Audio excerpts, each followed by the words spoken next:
chaos has exploded inside Westminster. Just moments ago, Sir Keir Starmer faced the most dramatic rebellion of his career. With tempers boiling and betrayal in the air, furious MPs have officially triggered a vote of no confidence, sending shockwaves through Parliament and shaking the very foundation of Labour's leadership. This isn't just a party crisis, it's a national political earthquake. And Starmer, he's on the verge of total collapse, caught between furious backbenchers, rising, public outrage, and a Brexit betrayal so staggering it may rewrite British history. The mask has slipped. The truth is out, and now everything is spiralling out of control. Inside the halls of Parliament, fury has erupted like never before. Keir Starmer, once hailed by some as the man to lead a post-Brexit Britain, is now fighting for political survival. The very MPs who once sat behind him in silent loyalty have turned their backs. Conservative MPs, already smelling blood, have joined forces with disillusioned Labour rebels to push forward a formal motion of no confidence, a motion that could end Starmer's grip on power in a matter of days. The timing couldn't be more devastating. Just hours earlier, Starmer's team had bragged about a so-called historic deal with the European Union. But instead of celebration, all that remains is outrage, confusion, and a growing sense of betrayal. Across Britain, the whispers of doubt have become deafening chants for accountability. The heart of the revolt? Brexit. Starmer has long walked a fine line, vowing to make Brexit work, while quietly keeping close ties with Brussels. But now, that balancing act has collapsed. Documents leaked to the press reveal that Starmer has signed a sweeping framework agreement with the EU, one that hands regulatory control back to Brussels over key sectors, including trade standards, food safety, and fisheries. Even worse, it revives jurisdiction for the European Court of Justice over certain UK legal matters. It's everything Leave voters fought to escape, and it's being quietly handed back behind closed doors. One stunned MP described it as a backroom betrayal so brazen it could spark mass resignations. And that's exactly what's now happening. Starmer's leadership, once guarded by a tight inner circle, is now crumbling. Dozens of Labour MPs, especially those from Leave voting constituencies in the North and Midlands, have declared open rebellion. They know what's coming. Voters back home are already furious. Councillors are resigning. Constituency offices are being flooded with angry emails and phone calls. And Starmer? He's responded not with humility, but with fury. Multiple reports suggest he erupted behind closed doors, accusing rebels of sabotaging the party and threatening to deselect any MP who challenges his line on Europe. One insider described the meeting as the most explosive in Labour history, saying Starmer's face turned red with rage as he shouted down backbenchers who questioned the EU deal. The atmosphere, they said, was one spark away from total detonation. Outside Westminster, the reaction has been just as severe. Reform UK, led by Nigel Farage, wasted no time capitalising on the chaos. Farage declared that Starmer had waved the white flag to Brussels and accused him of betraying every Brexit voter in Britain. He's not fixing Brexit, Farage thundered on national television. He's reversing it, law by law, rule by rule, until we're back in the EU without even voting. The comment struck a nerve. Reform UK's online membership spiked overnight. Social media erupted with clips of angry voters comparing Starmer to former prime ministers who fell from grace due to arrogance and miscalculation. Meanwhile, the Turkey polls have started shifting. Reform UK is climbing, Labour's support is wobbling, and the Tories, they're circling like vultures, already preparing for what may come next. But Starmer's troubles don't end with just MPs and media. In coastal towns like Grimsby, Hastings and Hartlepool, communities that backed Brexit in overwhelming numbers, the anger is personal. Fishermen have called Starmer's new EU fisheries agreement an act of betrayal so grotesque it defies belief. Under the deal, EU vessels will continue to access UK waters until at least 2038. That's more than a decade of foreign trawlers hauling away British catches, while local boats struggle to stay afloat. "He sold us out," said one veteran fisherman on live radio. "We voted for independence. We got handcuffs." And in those same constituencies, Labour MPs are now seeing their majorities vanish in real time. Behind the scenes, Tory strategists and Reform UK organisers are reportedly preparing for a possible snap election. The vote of no confidence, though led by opposition forces, has opened a door that may not be easily closed. Starmer's allies insist he's still in control, but leaks suggest otherwise. At least 14 Labour MPs have already confirmed they'll either abstain or support the motion. He's finished, one insider claimed. He thought he could betray Brexit voters and walk away smiling. He's about to find out how wrong he was. And the most chilling part, this crisis was entirely avoidable.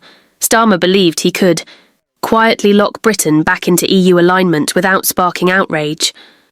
He assumed the public was tired of Brexit talk and wouldn't notice. He thought he could rewrite Britain's future while everyone looked the other way. But now every misstep is in the spotlight. Every concession to Brussels is being scrutinised. Every broken promise is being replayed on loop. The illusion of calm, competent leadership has shattered, and in its place stands a Prime Minister in waiting who may not survive the week. As the political firestorm continues to spread, deeper truths about Keir Starmer's secretive Brexit manoeuvres are now being uncovered, and what they reveal is nothing short of staggering. The leaked documents, originally obtained by a whistleblower from inside the Cabinet Office, outline a comprehensive and far-reaching agreement titled Framework for EU Convergence, signed behind closed doors, just days before the chaos erupted. In this agreement, Starmer and his closest aides committed to aligning the UK's regulatory standards with those of the European Union in over 25 key sectors, ranging from environmental controls and industrial subsidies to digital markets and financial governance. While the document stops short of full EU membership, experts have warned that it effectively drags Britain back under Brussels rule, without giving the British people a single vote on the matter. One of the most shocking revelations is the EEE agreement's legal component. Hidden within Appendix C is a clause that restores partial oversight by the European Court of Justice in cases involving cross-border disputes, corporate regulation, and even some migration issues. This clause alone has sent shockwaves through the legal community, with many branding it a constitutional bombshell. Legal analysts point out that this level of judicial alignment with the EU undermines the sovereignty won through Brexit. The Conservative opposition has already called for an emergency session in Parliament, demanding full disclosure of the document and a formal debate on its implications. Meanwhile, some legal scholars are warning that this agreement could lead to further entanglement with EU law in the future, opening the door for a backdoor re-entry into the European Union. Adding fuel to the political inferno is the economic side of the deal. In exchange for regulatory alignment, the EU has offered the UK a preferred access route to parts of the single market. But this so-called benefit comes at a high cost. British businesses will now have to comply with EU standards and bureaucracy once again, essentially nullifying the advantage of having regulatory independence. The Federation of Small Businesses issued a strongly worded statement saying that what's being offered is not access, it's submission, while prominent Brexiteer economists have labelled the deal a trap disguised as cooperation. The Confederation of British Industry, typically more EU-friendly, remained silent, likely due to fear of backlash from its member companies who had embraced post-Brexit reforms. Yet perhaps the most controversial element of all is the fisheries agreement. Despite repeated assurances to coastal constituencies that Labour would defend UK waters, the deal grants the EU extended access until at least 2038. This represents a full-scale reversal of the Brexit-era goal of reclaiming British waters. Furious, fishermen in Cornwall, Yorkshire and the Scottish coast have already begun staging protests.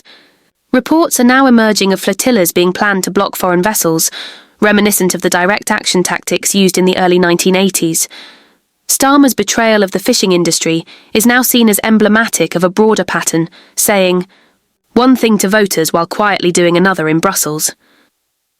Inside Labour's own ranks, this strategy of secrecy and manipulation is beginning to crack wide open.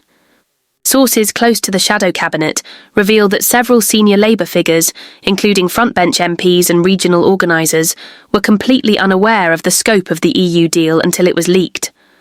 One former ally reportedly described the situation as a betrayal not just of the country, but of the party.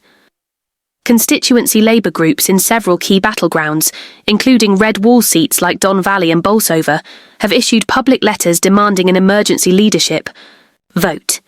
Many local officials are warning that if Starmer remains in place, Labour faces electoral wipeout in those regions. The damage is so severe that even Labour's historic voter base, once the backbone of the party, is beginning to fracture beyond repair. Making matters worse, the mainstream media has now latched onto the scandal. While some left-leaning outlets in it, even the Conservative Party, battered and bruised after years of scandal and mismanagement, sees opportunity in Labour's implosion. Behind closed doors, Tory MPs are quietly discussing the possibility of forcing a general election.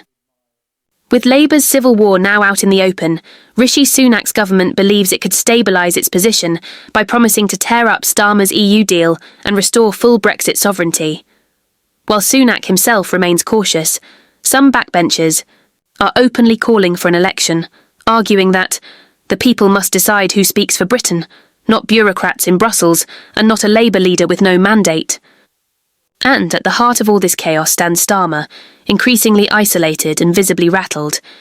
His most trusted advisers are reportedly divided, with some urging him to ride out the storm and others advising resignation to save the party.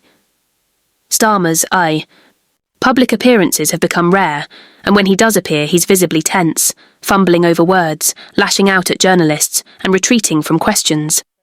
The once confident leader is now seen as a man clinging to power as the walls close in.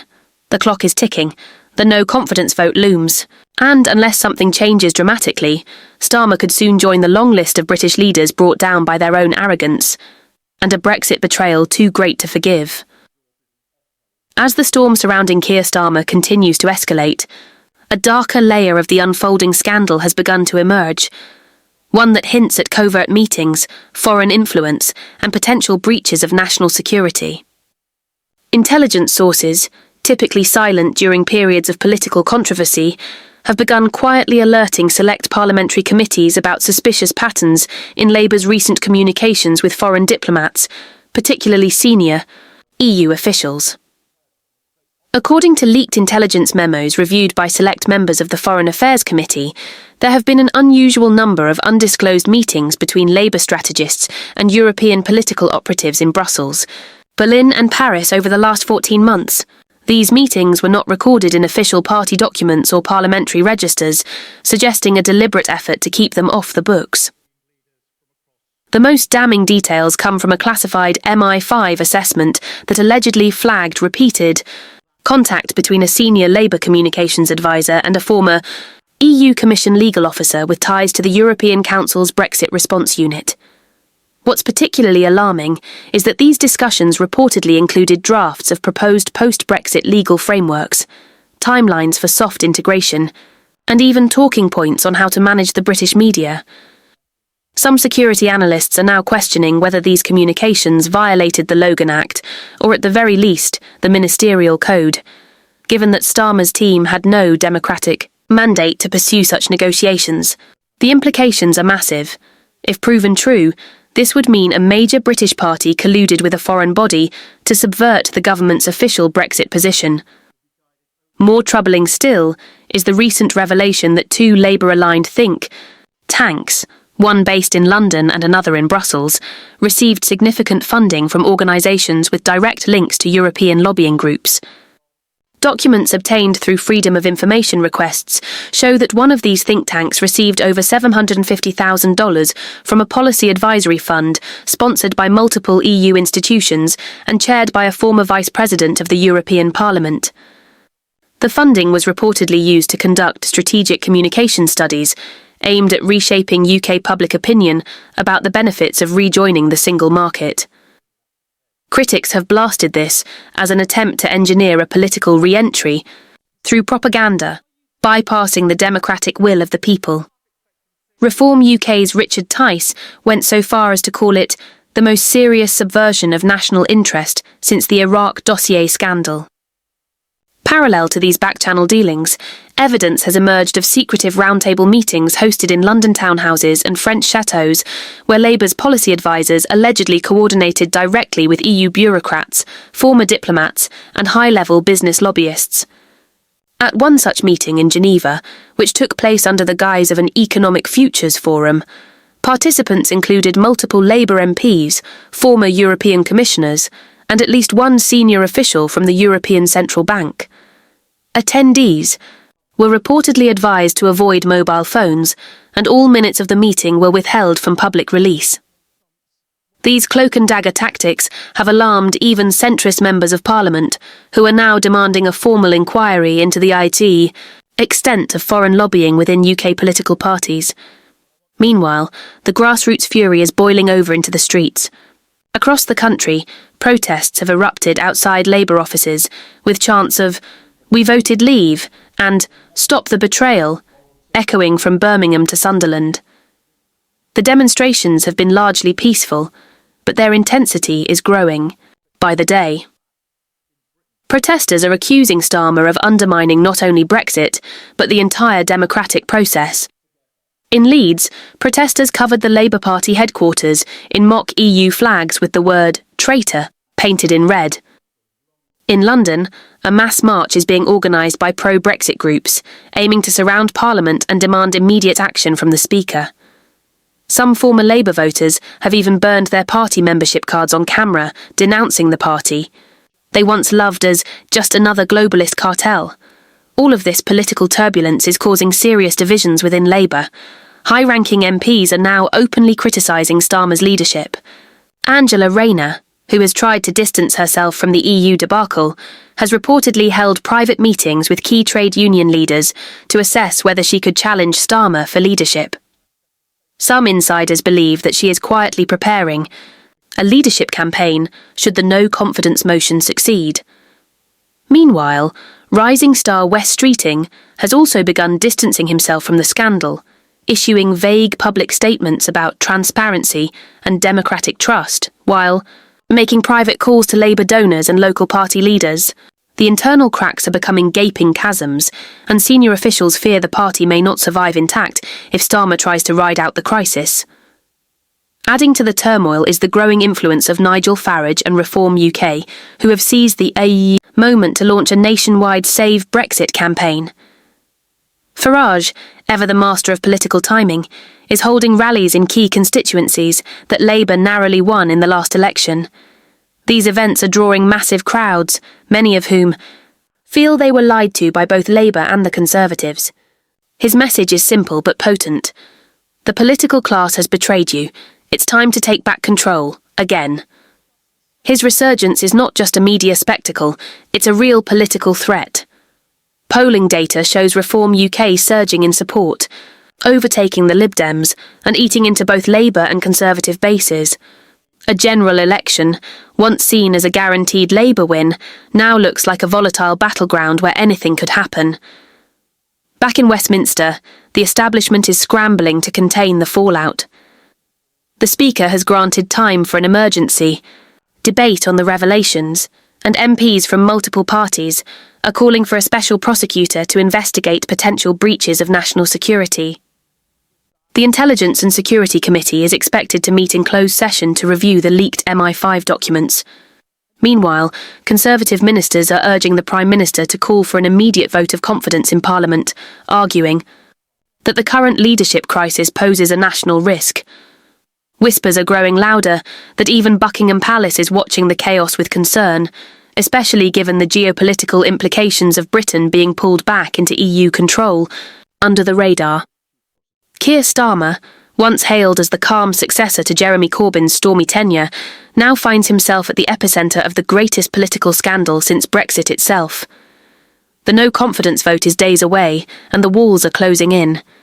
His allies are fleeing, his enemies are circling, and the people he once hoped to lead are now shouting him down in the streets.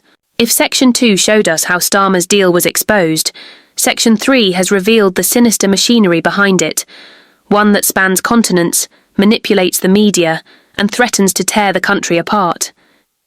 If you found this exposé eye-opening, don't stay silent.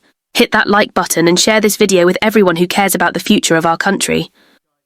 Subscribe now and turn on notifications so you never miss a crucial update on this unfolding political drama. Join the conversation in the comments below and let us know your thoughts. What do you think will happen next in this Brexit betrayal? Scandal. Together, we can hold our leaders accountable and demand the truth. Stay informed, stay vigilant, and stay ready.